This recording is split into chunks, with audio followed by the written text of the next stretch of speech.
తప్పుడు దారిలో వచ్చేది ఏదైనా నాకొద్దు.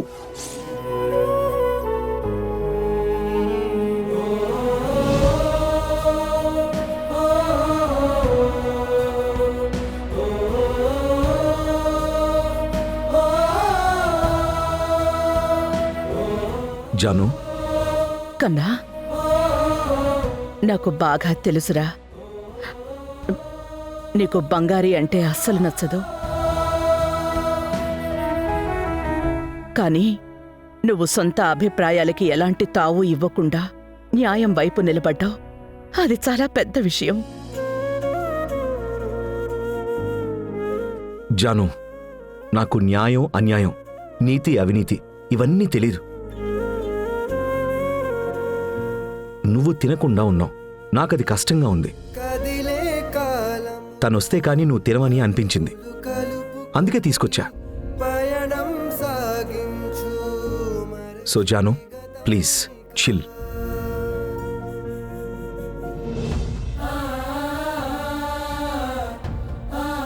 అమ్మా, ఇంకా సమస్యలన్నీ తీరిపోయాయి కదా, తినండమ్మా. ఎంత పెద్ద ఇబ్బంది అయినా సరే దీనికి ఏమీ పట్టదు. నేను తినకపోవడమే దానికి పెద్ద సమస్య. అవునమ్మా, నాకదొక్కటే దిగులు. మీకు ఎలాంటి సమస్య వచ్చినా మీరు దాన్ని తీర్చగలరు అని నాకు తెలీదా? జాను, ఇప్పుడైనా తిను జాను. కాసేపయ్యాక తింటాన్రా. మనమ్మా, ఇది నాకివ్వండి.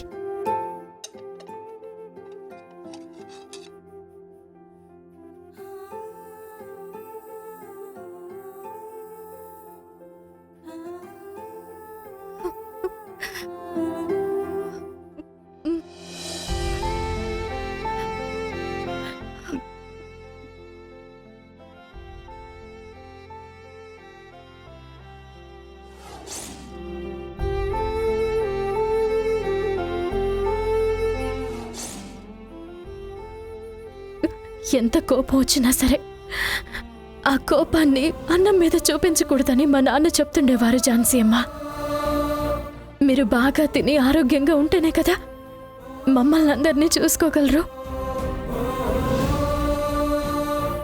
ఏం బంగారి, మీ నాన్న పెద్దవాళ్ల మీద అలిగి కోపంతో వెళ్ళిపోకూడదు అని చెప్పలేదా? నాకు మీ మీద నిజంగానే కోపం వచ్చింది ఝాన్సీ అమ్మ. మీనా మేడం నా మీద అంత పెద్ద నింద వేస్తే, అందరూ నన్ను వరస పెట్టి తిడుతుంటే నాకెలా ఉంటుందో తెలుసా? కానీ అదేదే నాకు అంతగా గుచ్చుకోలేదు. మీరు సైలెంట్గా ఉండిపోయారు చూడండి, అది నా గుండెల్లో గుణపంలాగా దిగింది. ఈ అబద్ధాన్ని ఝాన్సీ అమ్మ కూడా నమ్మేశారా? అందుకనే సైలెంట్గా వెళ్ళిపోయారా? మిగతా వాళ్ళలాగా నన్ను దొంగ అని అనుకుంటున్నారా అని తలుచుకుని నేను ఏడుస్తూనే ఉన్నాను తెలుసా మీకు? అది నేను అస్సలు తీసుకోలేకపోయాను. బంగారి, జీవితంలో ఇలాంటి ఎన్నో ఇబ్బందులొస్తాయి, ఎన్నో కష్టాలు వస్తాయి. మనం బతికేటప్పుడు మన సాయం వచ్చే చేతుల కంటే కష్టాన్నిచ్చే చేతుల్లో ఎక్కువగా తారసపడతాయి. అన్నింటినీ ఒంటరిగా ఎదుర్కొనే అలవాటు చేసుకోవాలి.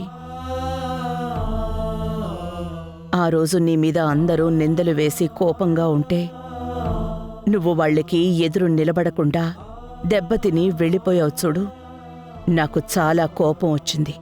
నువ్వు నిలబడి పోరాడి ఉండాలి కదా, నా మీద తప్పు లేదు అని గట్టిగా మాట్లాడాలి కదా. కాని నువ్వు అలక కోపం అని అక్కడి నుంచి వెళ్ళిపోయావు. అది నేను నీ దగ్గర అస్సలు ఊహించలేదు.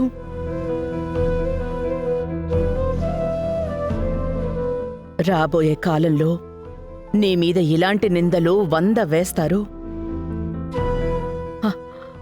అప్పుడు నీకు రెక్కలు అడ్డు వేయడానికి నేను రవో రాలేవు కదా. నిన్ను నువ్వే చూసుకోవాలి. అదే నిజమైన బ్రతుకు అంటే. అర్థమైంది ఝాన్సీ అమ్మా. ఏమర్థమైంది? ఊరంతటినీ భయపెట్టే పెద్ద మనిషి. కానీ తిండి విషయానికొస్తే చిన్న పిల్లలాగా అలిగిందని ఇప్పుడు అర్థమైంది. మ్మ్.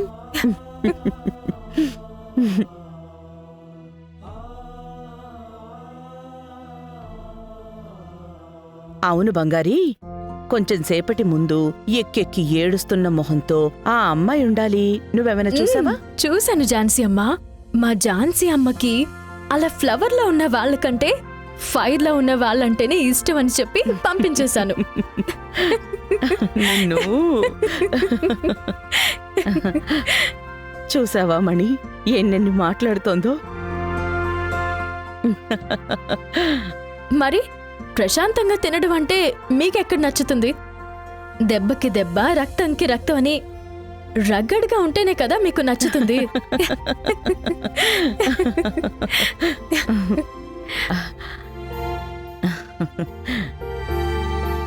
ఏంటి రవి అలా మౌనంగా ఉన్నావు?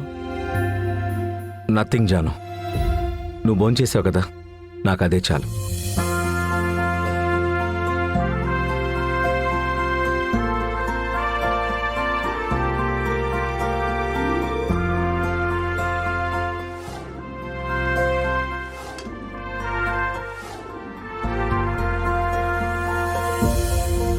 మీ మనవడి గురించి మీరు చెప్పిందే నిజం. మీ మనవడు చెడ్డవాడు కాదు. తనకి ఏది మంచి ఏది చెడు అని తెలీదు. అది తెలుసుకుని నడుచుకుంటే సరిపోతుంది. మీ మనవడు బంగారంలా తయారవుతాడు. నిజంగానా బంగారి? మ్మ్, రవిని మార్చడం నీ వల్ల అవుతుందా? అవుతుంది. మీరు ముందు మాత్రలు వేసుకోండి. ఇదిగోండి, వేసుకోండి.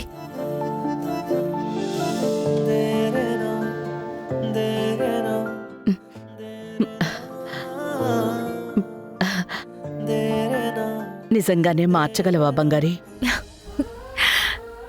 ఆయన్ని మీరు ఆశపడినట్టుగా మార్చి మీ కలలన్నీ తీర్చే బాధ్యత నేను తీసుకుంటాను. అదే గనుక జరిగితే నాకింకేం అవసరం లేదు బంగారి, ఏం అవసరం లేదు.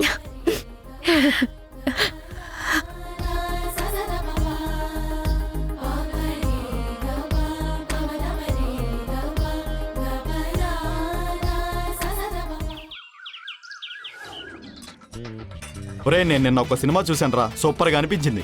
నాన్న బంగారం, ఇవాళ వచ్చే సూపర్వైజర్ చాలా స్ట్రిక్ట్ అంటరా స్వామి. సాయంత్రం మాట్లాడదాం, వదిలే. ఓకేనా? సరే, సరేలే. ముందు అక్కడ పోయి రెడీయో కాదో చూడు. చేస్తాను. ఈ కప్పులు రెడీ చేశాక నేను వెళ్ళి కటింగ్ చేస్తాను.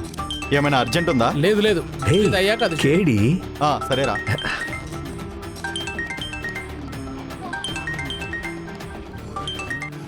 రేయ్ చెప్పరా.